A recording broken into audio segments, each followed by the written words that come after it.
இல்ல அவர் சொன்ன வார்த்தைகள் எல்லாம் வந்துட்டு ஒரு இடத்துல வந்துட்டு இவங்க நியாயப்படுத்த பார்த்தாங்க.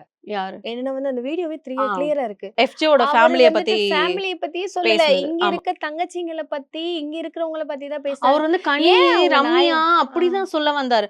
அப்போ நல்ல வந்து மீம் கிரியேட்டர்ஸ்லாம் வந்து நம்மளுக்கு அனுப்புறாங்க அந்த வீடியோஸ.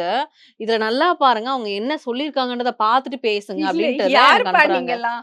இல்ல. உடனே எடிட் பண்ணி மேலே கீழே வச்சு அதாங்க சோஷியல் அன்று மீடியா. இன்று அப்படிங்கிற மாரி உண்மையாவே ஆக்சுவலி பார்த்தா, இப்ப இந்த லைவ் வந்ததுல இருந்து பிக் பாஸ் பார்க்குற கண்ணோட்டமே எல்லாருக்கும் மாறி இருக்கு. லைவுக்கு முன்னால எபிசோட மட்டும் நம்பியே பேசினவங்கலாம் நெறைய பேர் இருக்காங்க.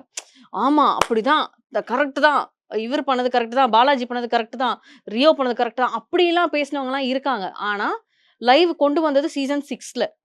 அப்பதான் வந்து நம்மளுக்கே தெரியும். அப்ப கூட நெறைய பேர் லைவ் பார்க்க மாட்டாங்க. எபிசோட் தான் பார்ப்பாங்க. அப்ப நெறைய பேர் அசீம வந்து நெறைய பேர் தப்பா சொல்லிட்டு இருந்தாங்க. ஆனா, அசீம் வார்த்தைகள் தப்பான வார்த்தைகள்லாம் பேசியிருக்காரு தான். ஆனா, அவர் சைடு ஒரு நேர்மை இருந்தது.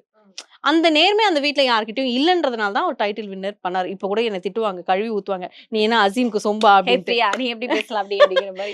இப்போ என்ன சொல்ல வரேன்னா, இந்த லைவ் மூலியமா எல்லாமே டப்பு டப்புன்னு கேப்சர் பண்ணி போட்டுர்றாங்க பசங்க. சோ அதுவும் ட்விட்டர் இருக்கிறதுனால அடிச்சு விடுறாங்க.